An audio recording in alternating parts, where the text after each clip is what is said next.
Morning, the press. Good morning, everyone in the room. Let me begin by recognizing the presence of my co-chair, the co-chair of Africa Women Leaders Network, Honorable Senior. She's right here next to me. Very special person. She's a person living with a disability, and she's always with us. But I need them to just say their names, you hear their voices, because these are formidable people. This, what you see, members of the press in front of you today, is the Kenya Women Mediators Group, the first Kenya Women Mediators Group, a very important team of prominent women who have come together. So the statement that I'm going to read this morning is a joint statement of ALUIN, that is Africa Women Leaders Network, Democracy Trust Fund, Tuvuke Initiative, and the women mediators of this Kenya. We, the women of Kenya, in our own individual capacities and collectively, acting under the auspices of Africa Women Leaders Network, the Kenya chapter, we want to decry the recent incidences of violence and the auspices of the under the auspices of the African Women Leaders Network. It is time to note that all these incidences that you all know, and I want to go through them, the majority of the sufferers are children, elderly, both men and women, elderly persons, people with disabilities, especially women living with disabilities, and other vulnerable categories in the society. They suffer the brunt of all these incidences of violence.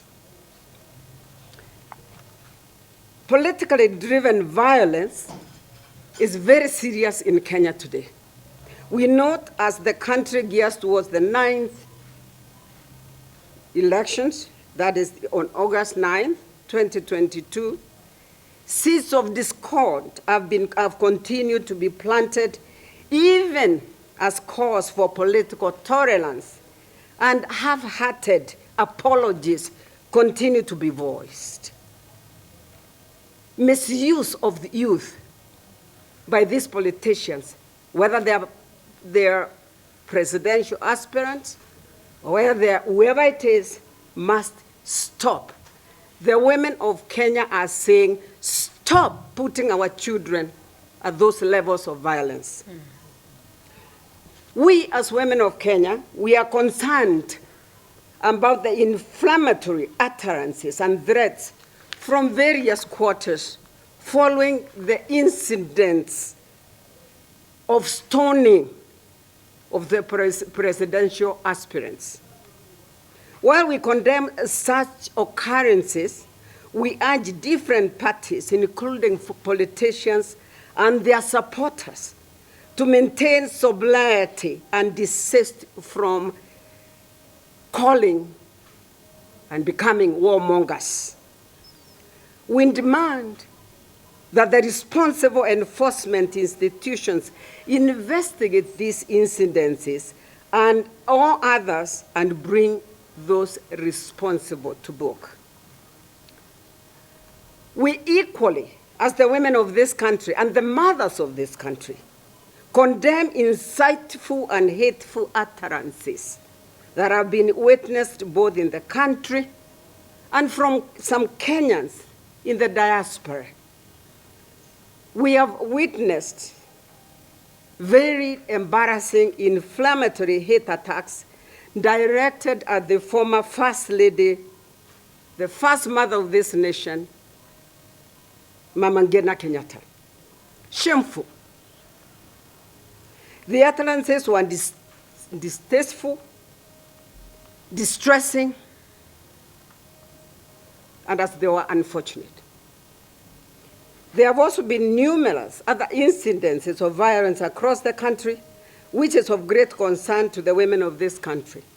The highest responsibility, and I want to repeat, the highest responsibility of all these violent situations lie basically with the presidential aspirants.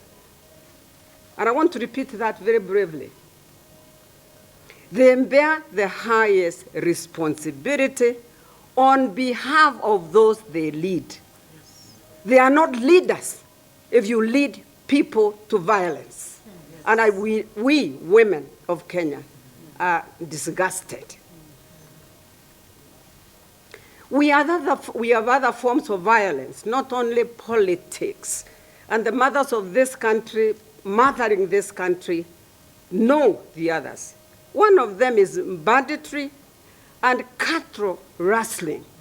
Nobody thinks that is violence, but that is violence. And the majority of those who suffer are women, children, women with disabilities who can't even move or see. They are the ones who suffer. Yes. It is sad to note that since the intertribal clashes conflict in Marsabit, relating to the two main tribes in the area at the end of last year, 40 lives have been lost.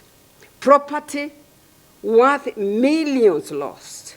Learning interrupted in schools as schools shut down. Children suffer. The conflict also affected Isiolo, Wajir border. The others we know in Eldoret, Nakuru, Baringo, they are everywhere. People have died. People have been displaced. Properties have been destroyed. This is violence. I want to ask you today, the women of this country are asking you today, members of the press, to carry this question. Who instigates these incidences of violence? I dare say to you, it's the so-called people you call leaders. Those people lived for years, married among themselves. Then some people calling themselves leaders came up and began planting discord. Who really cares? The women of this country care. The women of this country are bleeding. We also note another kind of violence. We condemn in the strongest term possible the violence meted out against children in the form of sexual abuse, where we have even seen recently some people calling themselves leaders, taking young girls to hotels and abusing them. They're in courts, so we won't mention their names. They're also called leaders. Some of the perpetrators are even politicians. They have even been named. As well as recently, in the press, they have carried stories of very young children, including my own grandchild, murdered, abducted and murdered in the most dishonorable way, stabbings, including 2 days ago. That is meted out to our children, and you saw them on the screen singing. The women of this country, in particular, want to call out. They are extremely concerned about the height and lip of girls in different parts of the country since the onset of COVID, and it has been baptized COVID-related. We really think this is ridiculous, that the leaders in those areas condone violence. We have not had any of the presidential aspirants speaking out and calling out those violent situations. So they stand to be counted. And the people of this country should decide, do we want people who condone violence? In this respect, we want to call for action. In this respect, we call on all law enforcing agencies And before I even call for law enforcing agencies, we are calling for safe spaces for women, women with disabilities, and girls. We have no safe spaces in this country, and we want them. We are demanding for them. We call on all law enforcing agencies, including the National Police Service and the Directorate of Criminal Investigations and other security operators, to implement the law to the word without exceptions. We also urge all politicians to engage in peaceful campaigns. We are demanding, we are not even urging them, we are demanding peaceful campaigns in this country. And to deal, let them not come and say sorry to us once it has happened. Because they're the ones who are giving the money. They give the money, 200 shillings to a youth. That youth goes and drinks, comes home and causes mayhem. Peace begins with you. And today, that is the message of this press conference. Peace begins with me. As God-fearing country, we implore the religious institutions to continue playing an important role in entrenching norms and values. We urge the faith-based institutions to continue condemning. We have seen, we saw the provost of All Saints, Wanaina. He was one of the first ones to condemn this. And we ask the other institutions to do the same, including the mosques. The media continues to play a very important role in highlighting gender-based violence. We urge them to avoid reporting in a manner that glorifies violence.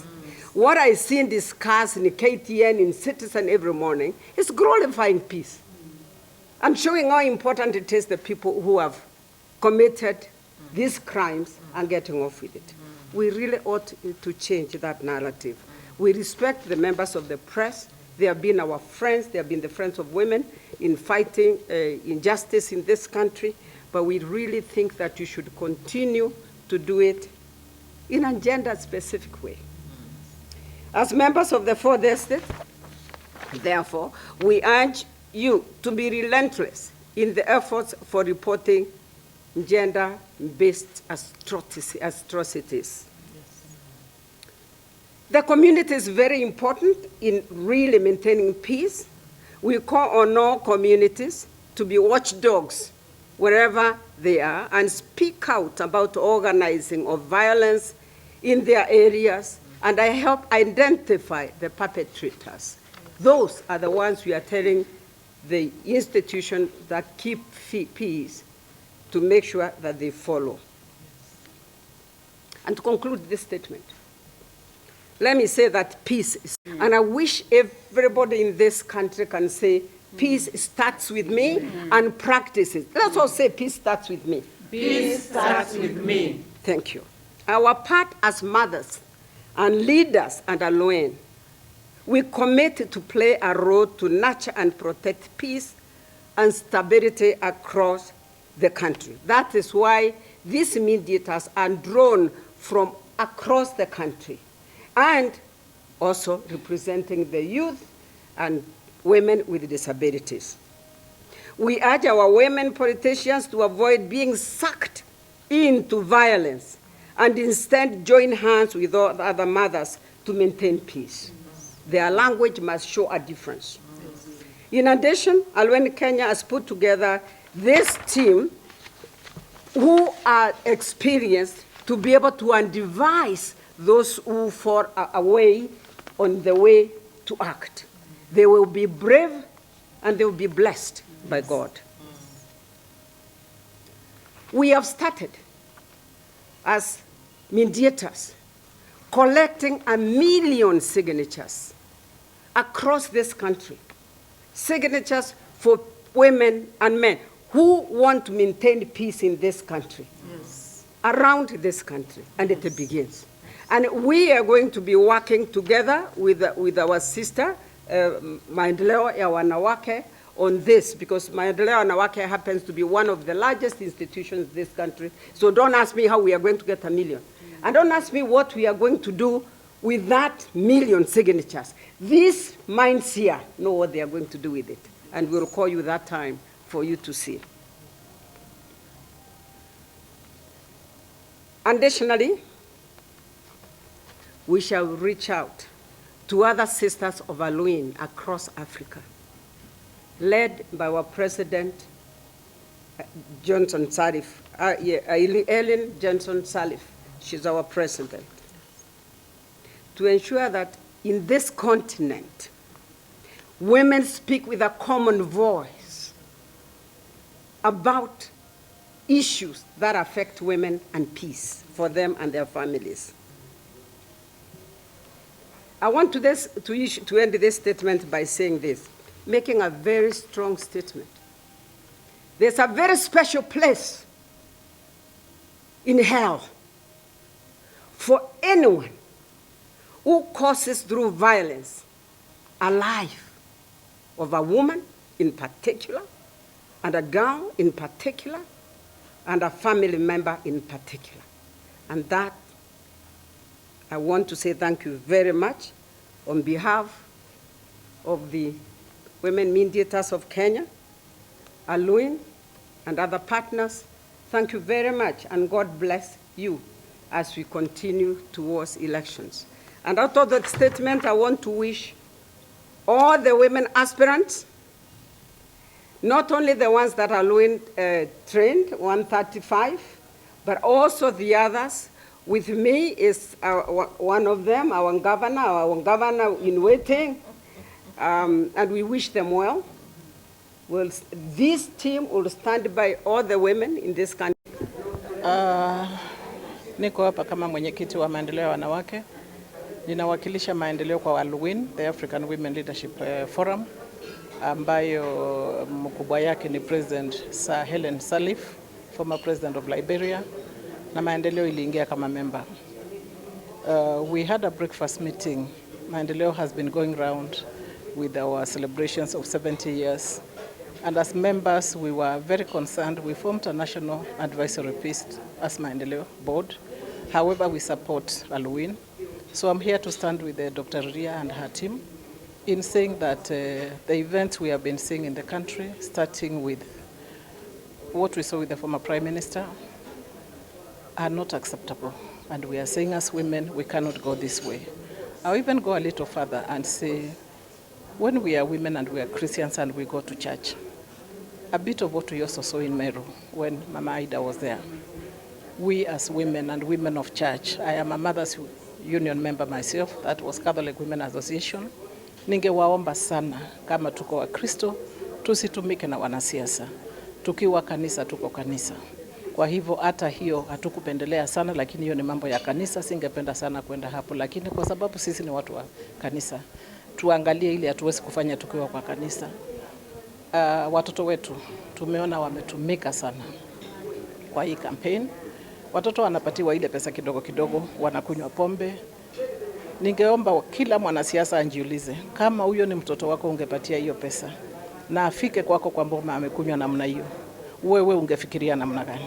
How would you feel as a parent if you get a child crawling drunk because they have taken a drink of 10 shillings? If you cannot do that to your own child, please don't do it to somebody else's child.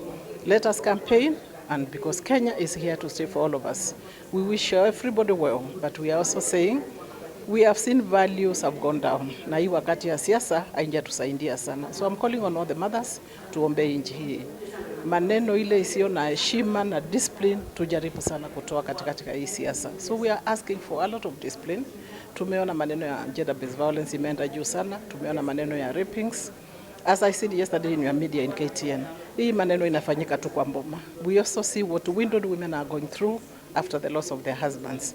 Vitu tu inafanyika pia kwa mboma. So we are asking the society, let us go back to being our keeper, our own person's keeper. I'm an auntie to many, I'm a mother, I'm a grandmother. We need to be our family's keeper. So I'm calling on each one of us. tuombe Mungu atatupa kiongozi, lakini at the same time let us be very careful with the utterances from the word. The tongue is very powerful. Let us be careful. I wish all the women well, and I thank Alwyn for this statement. It is already a very strong statement. I do not have to add anything else. Thank you very much, and may God bless you. Asante. Hi there, this is George Washuri, and I want to invite you for a mega open day for Success Gardens, Gatanga Road, exit 18. And if you're there, you can be able to book right now so that we prepare for you on 0790 300 300. We are going to have a fantastic event 9th of this month. Please book that date. We'll pick you from our offices, Absa Plaza, Aloita Street, all the way to Success Gardens. And we are preparing for you. We are waiting for you. The best property now in the entire Thika Super Highway. It is Success Gardens. Come one, come all. Come with someone. It's a property that is ready for construction. Right now we are doing the roads, as you can see. There are customers who are already building, and the gate is complete. It's called Success Gate, and we want to thank the government for assisting us in doing the entry, and we are excited. We are happy. This property is right on tarmac. It's the best place to set up your home, and I can assure you, once you buy this particular property, your family will be successful. God bless you. There is inspiring possibility.